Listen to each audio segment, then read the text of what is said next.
الحمد لله والصلاة والسلام على رسول الله صلى الله عليه وسلم.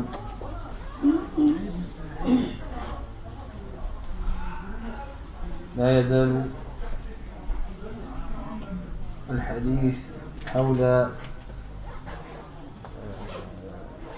قضية البدعة وقواعد التي بها تعرف. وبقي لنا أن نذكر قاعدة وحيدة لنكمل ما يتعلق بالقواعد. Donc il nous reste une règle à citer pour qu'on puisse, Inch'Allah Ta'ala, terminer avec les règles qui sont en rapport avec la connaissance de l'innovation. Donc la dernière règle, c'est en rapport avec les actions qui mènent à l'innovation. C'est en rapport avec les actions qui mènent à l'innovation. Et les actions qui mènent à l'innovation peuvent être de plusieurs catégories. Soit c'est un matloub shar'i, soit cette action est demandée dans la législation, soit elle est autorisée, soit elle est interdite. Mais le fait de faire cette action peut mener au fait que les gens vont croire, si c'est une chose qui est demandée dans la législation, que cette chose est obligatoire. Si c'est une chose qui est autorisée, que cette chose est légiférée. Et si c'est un interdit, que cette chose est autorisée. Vous comprenez?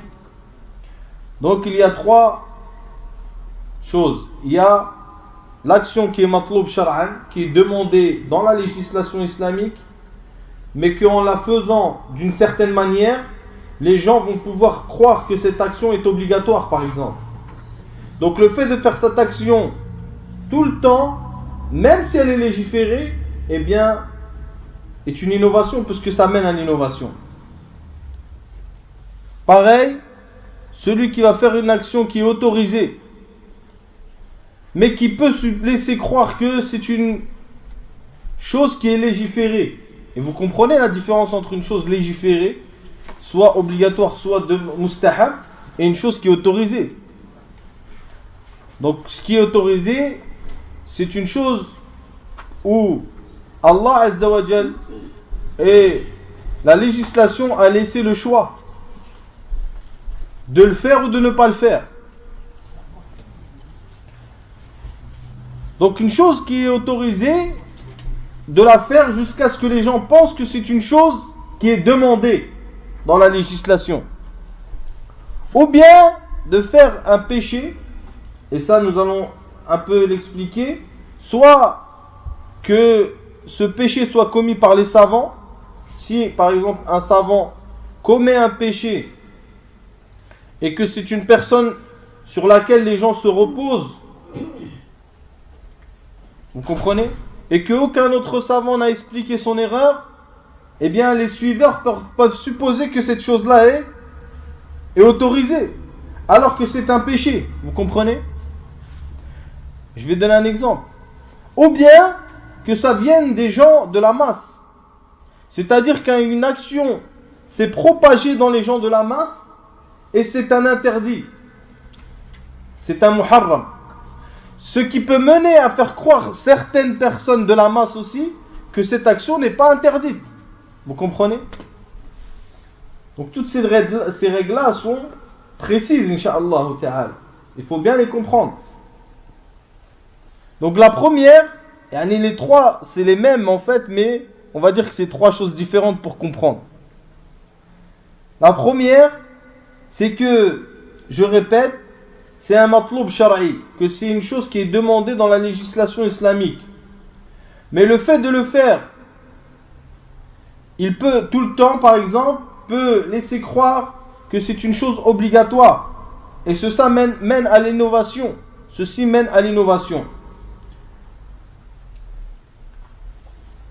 Comme par exemple, je vous donne un exemple juste pour comprendre là, vite. Par exemple, si un imam prie, comme au bled mathalan, un imam, il prie sans chachia là, sans petit chapeau là sur la tête. Au bled, si tu fais ça au bled, ils vont te mettre une balayette. C'est pas toi qui vas faire l'imam. Pourquoi? Parce que pour eux c'est obligatoire pour l'imam qu'il se couvre la tête. Vous comprenez? Donc le fait que la personne le fasse tout le temps au bled, tous les imams ils le font tout le temps jusqu'à que les gens ont cru que c'était obligatoire, eh bien ça c'est une bid'a. Vous comprenez? Puisque cette action a mené à quoi? À une innovation, au fait que les gens ont pensé qu'une chose qui n'est pas obligatoire le soit. Vous comprenez? Donc il faut bien faire attention. Donc elle rentre dans plusieurs catégories de choses. Cette règle-là que je viens de citer rentre dans plusieurs catégories de choses. La première, c'est qu'une action qui est surérogatoire,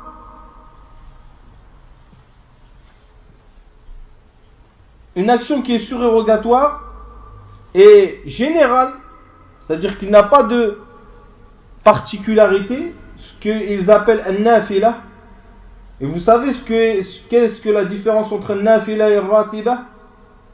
Al-rawatib ou al-nawafil? Vous savez pas? Al-nawafil, c'est des sunan mutlaqa. C'est des surérogatoires que tu fais n'importe quand. C'est-à-dire que là, par exemple, tu veux faire 2 rak'at, tu fais, c'est le nawafil. Al-rawatib, c'est ce qui est lié aux prières obligatoires. Et dont il y a une sunnah. Vous comprenez? Donc le fait de faire des nawafil jusqu'à ce que les gens, par exemple, pensent que c'est une ratiba, cela mène à l'innovation. Vous comprenez? Une nafila, c'est une surérogatoire qui n'a pas de lien, qui se fait n'importe quand. Alors que ratiba, c'est-à-dire rawatib, les prières qui se font avant et après les prières, elles sont liées à l'obligation. Il ne faut pas mélanger les deux, yani. Ça c'est pour al-nawafil ou al-rawatib par exemple. Le deuxième cas, c'est de faire quelque chose qui est sunnah et qui peut mener à croire que c'est obligatoire. Comme par exemple ce qu'on a cité précédemment. Le fait que l'imam récite tous les vendredis as-subh, al-fajr, ou bien tous les vendredis aussi al-jumu'ah, ça peut être un exemple aussi, al-sajda par exemple, ou bien sabbih dans le jumu'ah, tout le temps, jusqu'à ce que les gens pensent que la prière ne peut être faite qu'avec ces sourates-là. Donc il est obligatoire de réciter ces sourates-là. Eh bien ça c'est une innovation, cette croyance-là. Mais comment est-on arrivé à cette croyance? C'est en multipliant les prières avec ces sourates-là. Et en ne changeant jamais le vendredi, par exemple. Ce qui mène à une croyance qui est erronée. Vous comprenez? Vous n'avez pas l'air de comprendre. Donc le fait de faire cette action, c'est une innovation en soi. Alors qu'elle est légiférée. Pourquoi? Parce qu'elle a mené à quoi? Au fait que les gens croient, ou plutôt croient, que c'est une innovation. Ça c'est le deuxième sourate. C'est la deuxième image. Ou par exemple aussi la troisième image, c'est que la personne fasse une adoration qui est muassa'a, c'est-à-dire qui est large. Et qu'il la particularise par un temps ou un endroit ou une façon. Ça aussi c'est une innovation. Et on l'a expliqué à plusieurs reprises. Et cela mène à l'innovation aussi. aussi que l'action s'accroche avec un rajout jusqu'à ce que les gens pensent que cette action-là ne peut se faire qu'avec celle-là. Vous comprenez? Par exemple, lire le Coran pendant at-tawaf. Quand tu fais at-tawaf à Mecca, est-ce que tu récites le Coran? Là-bas, c'est que tu ne récites pas le Coran. Mais comme les gens l'ont tellement fait, c'est pas interdit non plus, mais les gens, ils récitent le Coran en faisant le tawaf, que les gens ont cru que quand tu fais le tawaf, tu dois réciter le Coran. Donc, tu comprends ce que je veux dire? Cela a mené à une croyance erronée qui est de lier une action à une autre, alors que le tawaf en lui-même suffit. Il n'a pas besoin de réciter le Coran. Vous comprenez? C'est-à-dire qu'ils ont rajouté quelque chose qui n'est pas dans cette action. Cinquième chose, c'est tous les regroupements qui se répètent. Tout regroupement qui se répète, que ce soit dans la semaine, ou dans le mois, ou dans l'année, et qui ne sont pas légiférés, sont des innovations. Comme tu trouves par exemple certaines mosquées, Mathalan, ils font Qiyamul Layl en groupe tous les mois, une fois. Ils se réunissent, ils font Tarawih, mais hors Ramadan. Mithal, tu vois, par exemple. Certaines mosquées dans les alentours en plus, ils font ça. Et ça, c'est une innovation dans le din. C'est une innovation dans le din de faire ça. Donc, ils ont répété une action qui est légiférée dans un temps précis, dans un autre temps qui n'est pas le sien, et en le répétant. Donc, tout ce qui n'est pas légiféré dans ce sens, c'est-à-dire dans la répétition des regroupements religieux, eh bien, ne doivent pas l'être que si cela est légiféré. Donc vous avez bien compris cela, Inch'Allah. Donc la deuxième chose, c'est une chose qui est autorisée de la faire jusqu'à ce que l'on pense que cette chose est demandée. Vous voyez la différence? La première, elle est demandée dans la législation. Mais la personne, il l'a fait d'une manière qui peut penser qu'elle est obligatoire. Qui peut penser que ça fait partie de rawatib. Qui peut penser que c'est une chose qui se répète, etc. Mais elle est demandée à la base. La deuxième chose, c'est une chose qui est autorisée. C'est-à-dire que la porte est ouverte à la personne de faire ou de ne pas faire. Mais la personne l'a fait d'une manière qui laisse à supposer que cette chose est demandée. Et ceci est une innovation aussi. Ceci est une innovation. Donc il dit Abu Shama, qui a un tarikh, il dit وَكُلُّ مَنْ فَعَلَ فِعْلًا مُوهِمًا أَنَّهُ مَشْرُوعٌ وَلَيْسَ كَذَلِكَ فَهُوَ غَالٍ فِي دِينِهِ مُبْتَدِعٌ فِيهِ. Il dit toute personne qui fait une action qui laisse à supposer qu'elle est légiférée cette action, alors qu'elle ne l'est pas, eh bien, il est dans un extrême et c'est un innovateur. Vous comprenez? Donc, quand tu fais une action qui est autorisée, il faut la faire de manière à ce que les gens ne se pensent pas que c'est une chose qui est demandée. Ça, c'était la deuxième chose. La troisième chose, c'est le fait de faire un péché, que ce soit, comme j'ai dit, d'un savant ou d'une personne de la masse, qui laisse à penser que cette chose-là est autorisée. Bon, l'exemple pour le cas d'avant, quelque chose qui est autorisé. Les savants donnent comme exemple le fait de décorer la mosquée. Ne parlons pas bien sûr de décorer une décoration extrême. Nous parlons de par exemple mettre de la peinture, mettre une moquette propre, etc. Ceci est autorisé ou pas? C'est autorisé. Les gens l'ont fait jusqu'à ce qu'on pense que c'est maintenant un matloub shar'i. Zakhrafatul masajid. Les gens pensent maintenant que c'est quelque chose de demander dans la législation, alors que non. Si la mosquée n'est pas repeinte, il est où le mouchkil? Vous comprenez? Donc c'est pour ça qu'il faut bien faire attention à toutes ces choses-là. Donc le troisième cas, c'est le fait de faire un péché, qu'il soit fait par un savant ou par une personne de la masse, et qui laisse à supposer que cette action qui est un péché, en vérité, et bien que cette action qui est un péché est autorisée. Le meilleur exemple qu'on peut donner, c'est le rasage de la barbe. Puisque certains, entre guillemets, on va dire savons, avec pas un A, un O, eh bien, et même nous, quand on a commencé notre religion et qu'on a laissé notre barbe pousser, eh bien, certaines personnes nous disent, mais regarde un tel, par exemple, qui passe sur telle chaîne islamique et qui parle du prophète, etc., et il n'a pas de barbe. Ça veut dire que lui, il connaît mieux que toi. Pourquoi toi, tu as une barbe? C'était ça la hujja des gens avant. Ils nous disaient ça, jusqu'à maintenant peut-être. Hein? Ouais. Donc, ceux-là, là, ils ont commis un péché ou ils n'ont pas commis un péché? Ils ont commis un péché. On dit la vérité. Ils ont commis un péché. Un grand péché même.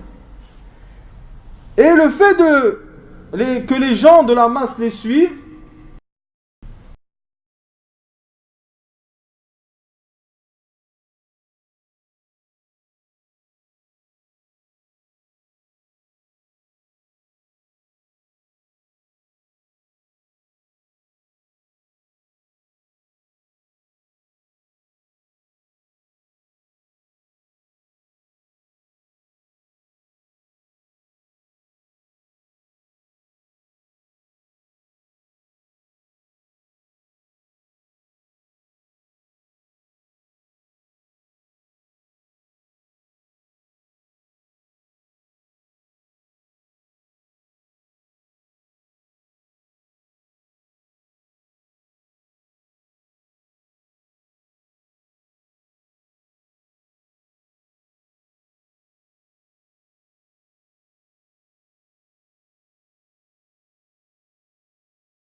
que la personne,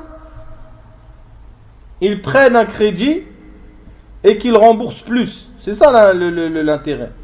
C'est-à-dire que tu me prêtes 1000 euros, je te rends 1100 ou 1200. Ou l'inverse, yani. Que moi je te prête 1000 et je t'en demande 1002. Donc le rajout là, c'est de l'intérêt qui est interdit. Donc, comme salam, certains savants, ils ont autorisé l'intérêt. Bien sûr, pas comme ça, puisque c'est haram. Et c'est min al-ma'loum, min ad-din bid-darura. Ça fait partie des choses qui sont connues par tous. Que l'intérêt usuaire est interdit. Mais ils l'ont autorisé sous certaines conditions. Et c'est une erreur de leur part. Ala kulli hal, c'est pas le sujet. La chose, c'est que le fait qu'ils ont donné cet avis juridique, ça a mené à que certaines personnes pensent que l'intérêt usuaire est autorisé, alors que c'est quelque chose qui est interdit. Vous comprenez? Et cela mène vers une croyance qui est faussée. Je pense que vous avez bien compris cette règle. Pourquoi au départ on a parlé des savants et on a parlé des gens de la masse? Puisque les savants en général ce sont des personnes qui sont suivies. Le savant, il est suivi dans ses paroles. Il est suivi dans ses actes. Jusqu'à que l'imam Shatibi rahimahullah, il dit que le savant, il est plus suivi dans ses actes que dans ses paroles. Les gens prennent plus des savants leurs actes, bien sûr quand ils ont l'occasion de les rencontrer et de vivre plus ou moins avec eux, pas comme nous. Nous on vit avec, même pas des savons, on vit avec du dentifrice. On vit avec rien du tout. Mais ceux qui vivent avec des savants, ils voient, ils prennent leurs actions. Puisque, husnud dhann bihim, lorsque tu as une bonne pensée sur eux, c'est que leur pratique, elle est conforme. Puisque c'est un savant. Vous comprenez? Donc, ils prennent de leurs actions plus que de leurs paroles. Et cela a été dit par l'imam Shatibi rahimahullah dans Al-I'tisam. Et c'est pour ça que il dit que le savant, lorsqu'il fait un péché, comme on a cité là, le péché qui est fait par beaucoup de savants, c'est-à-dire d'enlever leur barbe, eh bien, les gens de la masse, ils vont suivre, pensant que c'est autorisé. Vous comprenez? Et bien sûr, le ammi en général, lorsqu'un péché est propagé dans la Ummah, eh bien ce péché-là qui est un péché peut laisser croire à certains autres gens de la masse que ce péché n'est pas interdit en fait, mais est autorisé. Voilà mes frères, en gros, les règles qui vont nous permettre de savoir qu'est-ce que sont l'innovation. Il faut savoir une chose qui est importante, mais on ne va pas trop parler de ça, parce qu'on va en reparler dans l'Abiyat, lorsqu'il dit, l'auteur, lorsqu'il dit, dans le Bayt 29, وَلَا تُكَفِّرَنَّ أَهْلَ الصَّلَاةِ وَإِنْ عَصَوْا فَكُلُّهُمْ يَعْصِي وَذُو الْعَرْشِ يَصْفَحُ. Donc on va parler de Masaïl al-Takfir, puisqu'il en parle lui. On va expliquer ça avec détail.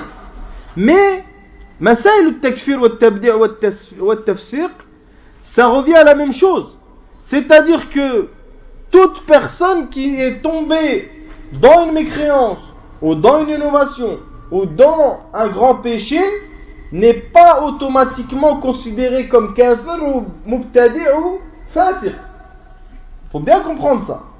La budda min al-tafriq bayna al-fa'ili wal-fi'l. فالفعل كفر وبدعة وفسق لكن الفاعل قد يكون كافرا وقد يكون مسلما وقد يكون مبتدعا وقد يكون غير مبتدع وقد يكون فاسقا وقد يكون غير فاسق. Donc c'est pour ça qu'il faut bien faire attention et qu'il ne faut pas être rapide à la détente, comme beaucoup de gens qui sont rapides à la détente dans le jugement d'autrui, des fois même sans preuve, des fois, souvent même. Alors un tel il kaffar un tel, l'autre il bidda un tel, il n'y a même pas de preuve, il n'y a rien. Et ces choses-là sont khatir, elles sont dangereuses puisqu'elles impliquent des jugements. Donc Inch'Allah Ta'ala, nous reviendrons avec détail sur ces masaïl-là qui sont très importantes, surtout dans l'époque où nous vivons. Maintenant, il y a quelques shubuhat qu'il faut expliquer, qui sont en rapport avec l'innovation. Ces shubuhat-là, elles sont claires en vérité, mais vous pouvez rencontrer des gens qui vont vous donner ou vous parler de ces shubuhat-là. La première qui est que certains parlent de bid'atu hasana wa bid'atun sayyi'ah. Donc certains, comme il a été cité par certains savants qui ont dit ça ne vient pas de nulle part, comme l'Izz ibn Abd Salam qui dit qu'il y a une innovation qui est bonne et une innovation qui est mauvaise, ou d'autres qui disent que l'innovation peut être sur les ahkam taklif, comme le Nawawi par exemple rahimahullah. Ils disent que l'innovation peut être obligatoire, mustahab, autorisée, déconseillée ou interdite. أي ينزلون البدعة على الأحكام التكليفية. Et ils ont comme preuve sur ces choses, sur leurs paroles, des ahadiths. C'est pour ça qu'on est obligé d'expliquer. Parmi les hadiths sur lesquels ils se reposent, c'est le hadith de Jarir Ibn Abdullah dans Sahih Muslim, où un groupe de personnes de Mudar sont venus dans la mosquée du prophète sallallahu alayhi wa sallam, au prophète sallallahu alayhi wa sallam. Ils étaient nus, ils avaient faim, ils avaient une apparence qui attristait le prophète sallallahu alayhi wa sallam, jusqu'à ce qu'il ait été attristé alayhi salatu wa sallam de leur situation. Donc le prophète sallallahu alayhi wa sallam, il a fait quoi? Il a appelé Bilal, il lui a dit appelle. Il a appelé à la prière, puis il est monté sur le mimbar. Le prophète sallallahu alayhi wa sallam, il est monté sur le mimbar et il a fait un sermon. Donc, il a dit déjà, ya ayyuhan nas, ittaqu rabbakum alladhi khalaqakum, ila akhir al-aya. Puis il a dit donnez, dépensez de votre argent. En gros, yani pour ces gens-là qui l'ont attristé, alayhi salam. Un homme qui faisait partie des Ansar s'est dépêché de ramener ce qu'il avait comme argent et comme bien et comme vêtements, comme nourriture, et l'a apporté au prophète sallallahu alayhi wa sallam. Ensuite, après ça, le prophète sallallahu alayhi wa sallam, il a dit Man sanna fil islam sunnatan hasana falahu ajruha wa ajru man amila biha wa man sanna fil islam sunnatan sayyi'a falahu ajruha wa ajru man amila biha. Donc celui qui fait naître une tradition bonne, il aura sa récompense et la récompense de celui qui l'a faite, et celui qui fait naître une mauvaise tradition aura sa récompense et la récompense de celui qui l'a faite. Vous comprenez comment ils ont pris? Ils ont dit donc lui là il a fait une sunna hasana, c'est-à-dire qu'il a fait quelque chose tout seul comme ça, comme si c'était il avait innové quoi, quelque chose de bon. La réalité mes frères c'est que le prophète sallallahu alayhi wa sallam, awalan, c'est lui qui a demandé que les gens donnent l'aumône.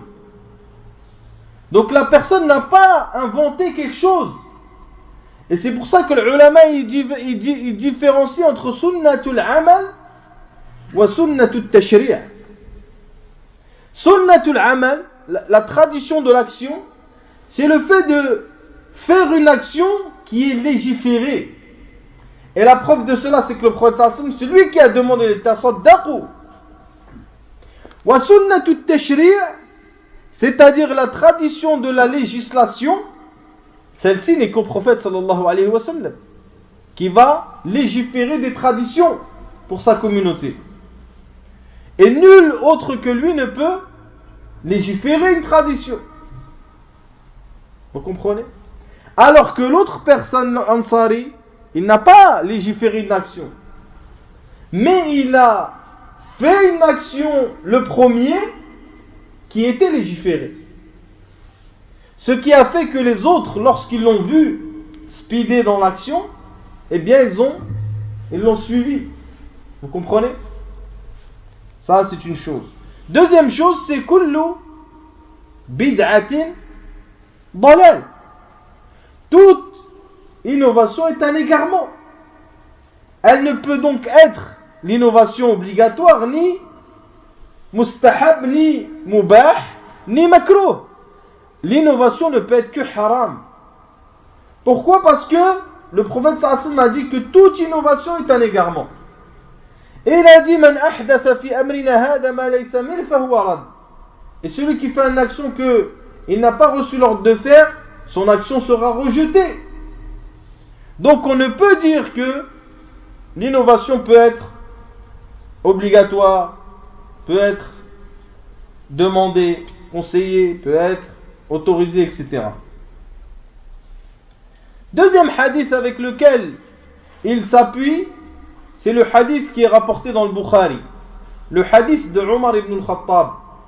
Lorsqu'il a vu que les musulmans priaient Tarawih, chacun de son côté, 2 par là, 3 par là, 4 par là.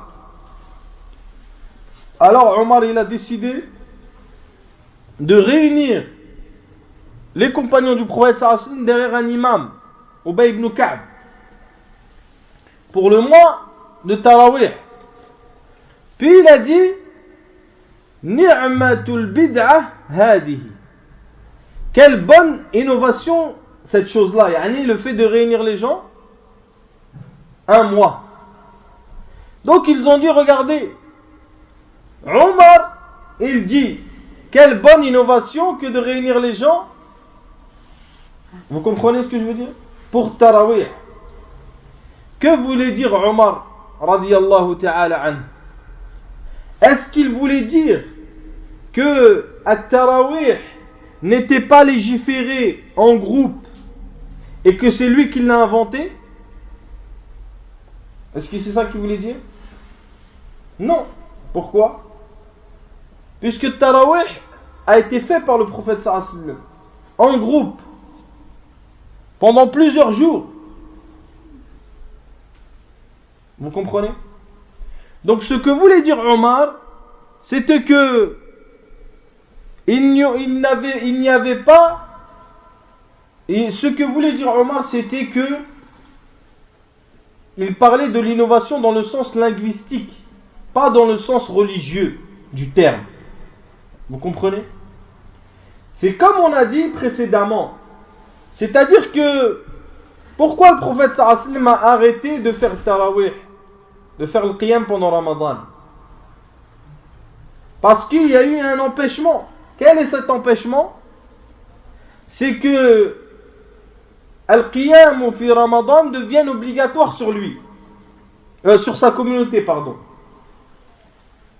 Donc, il a arrêté de le faire.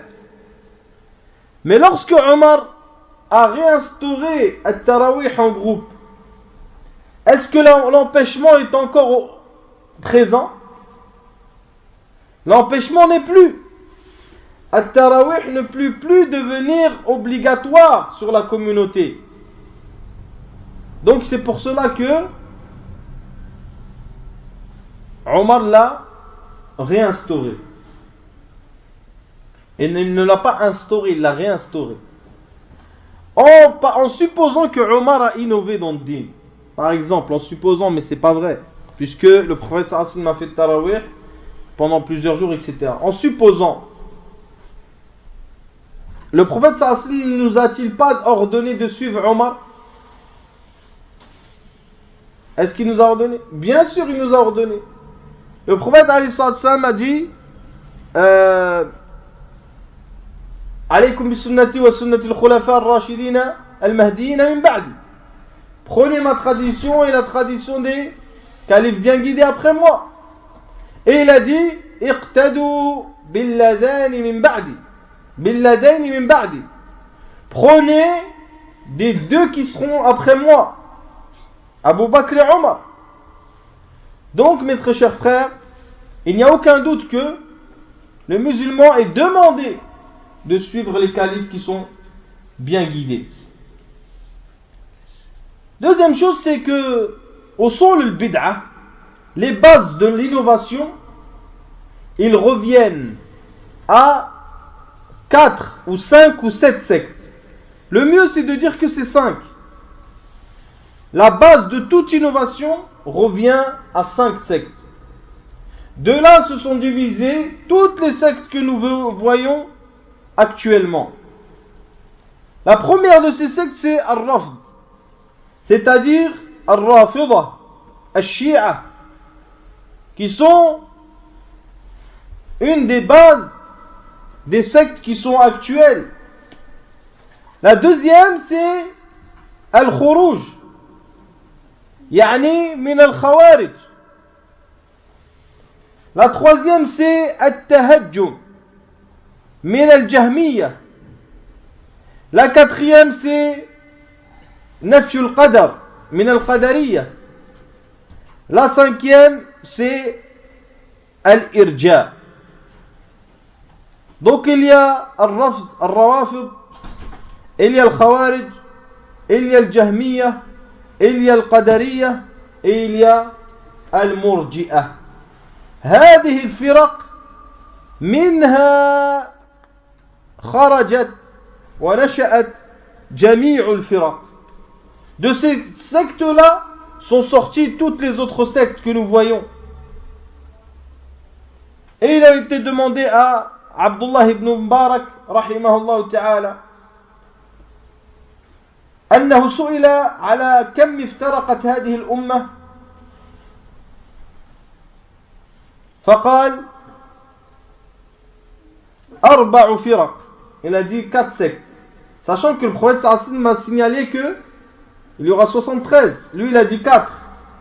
Il a dit hum al-shi'a wal-haruriyya wal-qadariyya wal-murji'a. Donc de ces 4 sectes là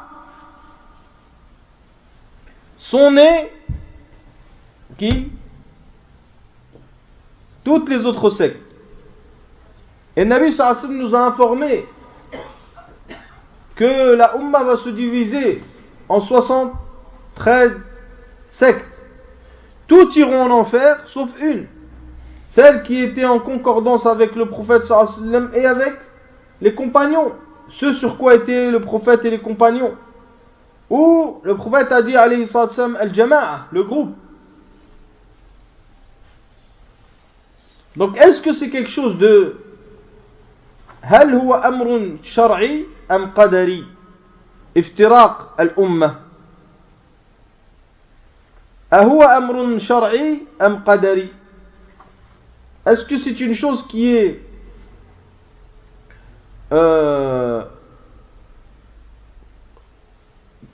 qadari, c'est-à-dire universelle qui va arriver, ou c'est une chose qui est demandée? هو أمر قدري.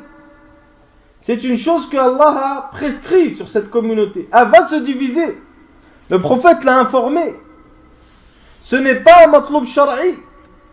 Au contraire, puisque nous avons vu dans le premier bayt, dans le premier vers du poème, et je rappelle que nous نحن في الدرس التاسع من التعليقات على الحائية. Je dis à chaque fois le numéro pour qu'on ne se trompe pas après. Donc, au début, il dit وَاعْتَصِمُوا بِحَبْلِ اللَّهِ جَمِيعًا وَلَا تَفَرَّقُوا هَذَا أَمْرٌ شَرْعِي. Ça, c'est une demande religieuse. أَمَّا سَتَفْتَرِقُ أُمَّتِي هَذَا أَمْرٌ قَدَرِي أَرَادَهُ اللَّهُ جَلَّ وَعَلَى لِحِكْمَةٍ يَعْلَمُهَا. Donc Allah a voulu que cette chose arrive pour une sagesse que lui seul, il connaît.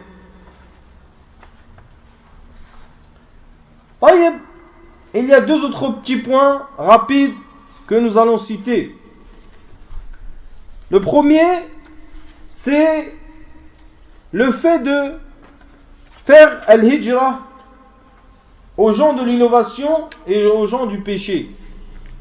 Hijratul mubtadi' wa al-fasiq. Wa hijratuhuma amrun matlub شرعا. طيب إذا تحققت البدعة والفسق. Donc le fait de faire le hijra aux gens de l'innovation, qu'est-ce que le hijra? C'est-à-dire de les éviter, de ne pas leur parler, de ne pas leur passer salam, de ne pas s'asseoir dans leurs assemblées, etc. Ce qu'on appelle al-hijra. C'est une chose qui est demandée dans la religion. Bien sûr, à une condition, c'est que nous soyons sûrs de l'innovation ou de la perversité. Pas avec des suppositions, avec des barahim, avec des preuves. Et bien sûr, certains savants ont dit que, et ceci est plutôt pour le pervers que l'innovateur, car l'innovateur, il est rare qu'il revienne à al-haq, que s'il n'y a pas d'intérêt à faire le hijra, c'est-à-dire à délaisser une personne, qui soit innovateur ou pervers, et que le fait de toujours continuer à lui parler, etc., peut le ramener, eh bien il ne faut pas faire le hijra à cette personne. Vous comprenez? C'est-à-dire qu'il faut voir par rapport à l'innovation et la perversité de la personne et le degré dans lequel il s'est enfoncé et est-ce qu'il peut revenir ou pas. Quels sont les objectifs de l'hijra? Les objectifs de l'hijra, c'est que la personne revienne au haqq et que la personne se repente de son péché. L'objectif n'est pas de laisser la personne dans son innovation ou dans son péché. Vous comprenez? Donc c'est pour cela que il faut faire le hijra, mais avec ses règles. Et hijratul mubtadi' wal fasiq la hadda laha. Elle n'a pas de mesure.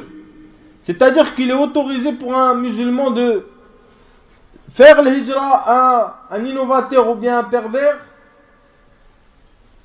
à vie. Ce n'est pas lazim qu'il se réconcilie avec. Non. Car il l'a délaissé pour son innovation ou son péché. Et il a été rapporté par Abdullah ibn al-Mughaffal fi Sahih Muslim qu'il avait un cousin qui prenait des petites pierres et qui jetait des petites pierres. وهذا يسمى بالخذف.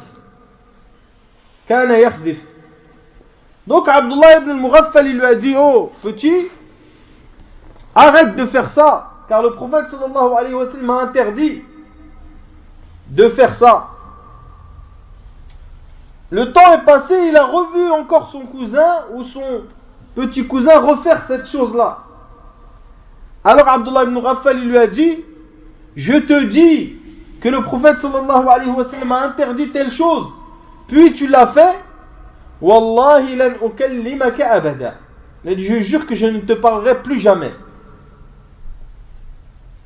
Regarde, ça c'est parce que il aime la sunna du prophète sallallahu alayhi wa sallam. Ça peut penser que les gens que c'est d'une petite chose, mais l'amour de la tradition du prophète sallallahu alayhi wa sallam l'a poussé à délaisser son cousin.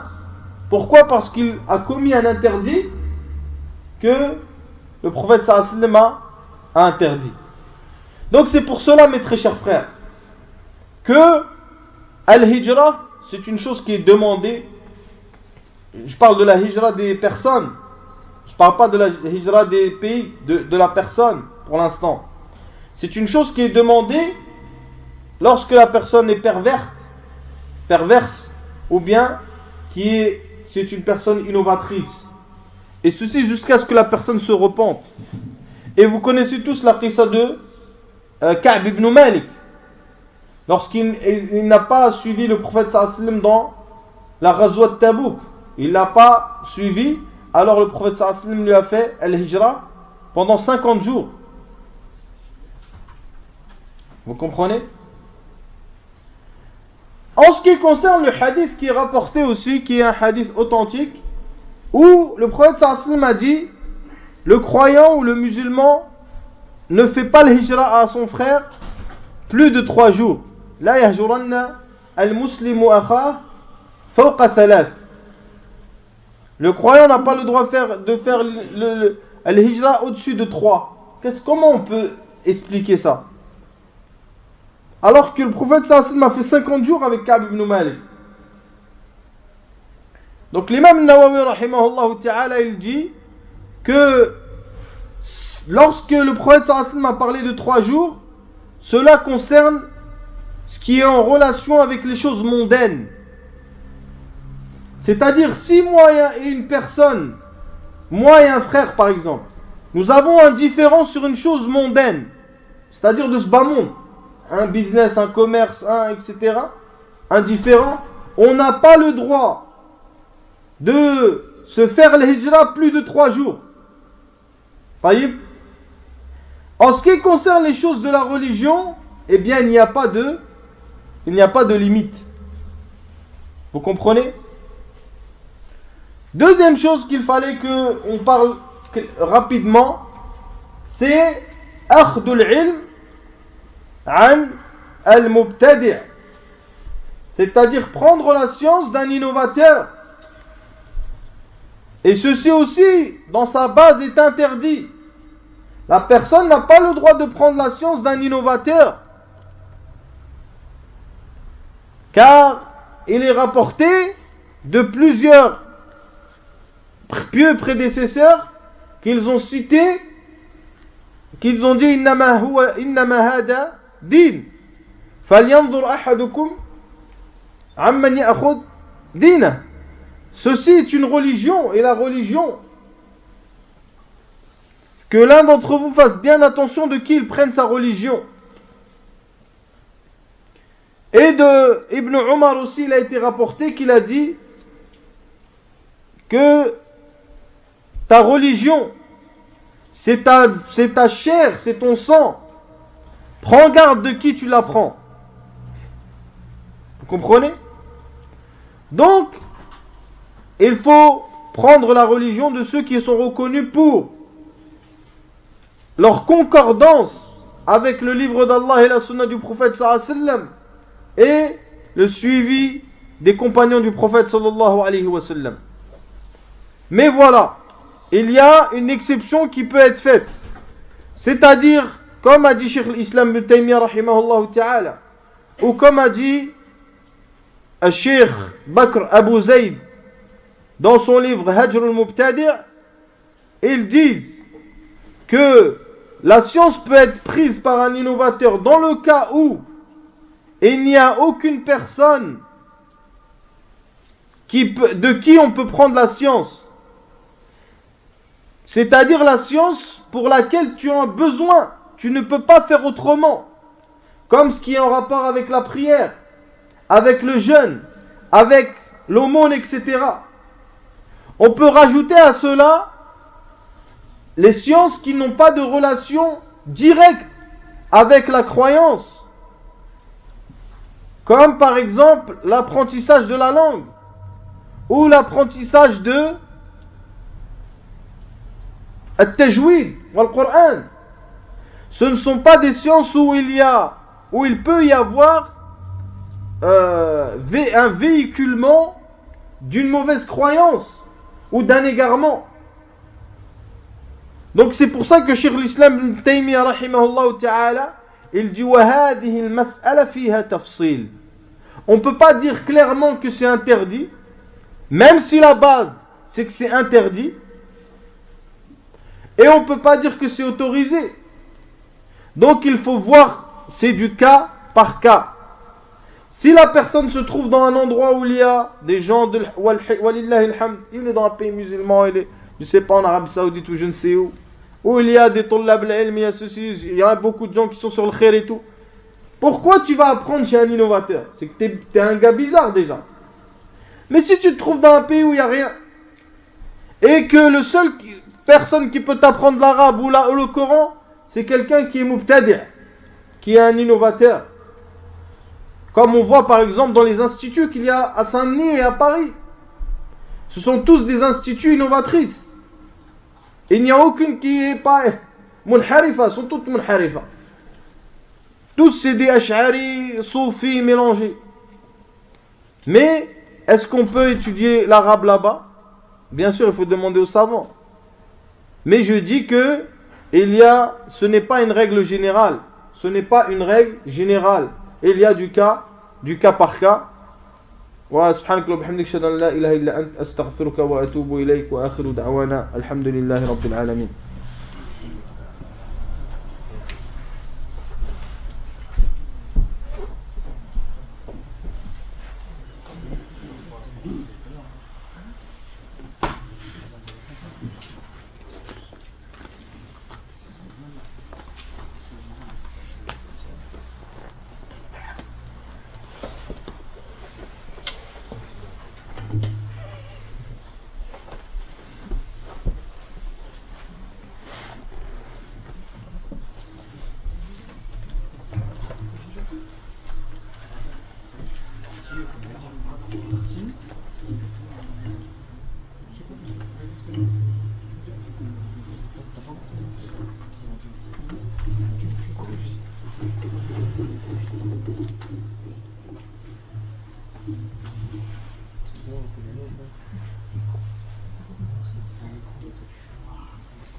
الله أكبر الله أكبر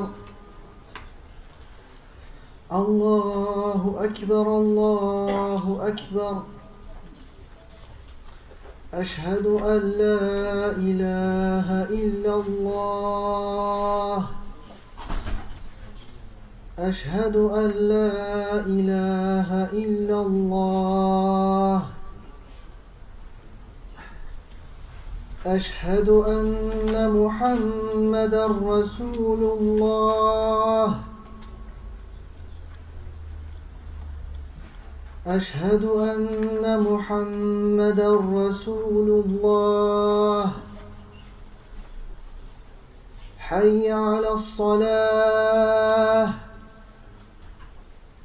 حي على الصلاة حي على الفلاح حي على الفلاح الله أكبر الله أكبر لا إله إلا الله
الله أكبر الله أكبر أشهد أن لا إله إلا الله أشهد أن محمدا رسول الله حي على الصلاة حي على الفلاح قد قامت الصلاة قد قامت الصلاة الله أكبر لا إله إلا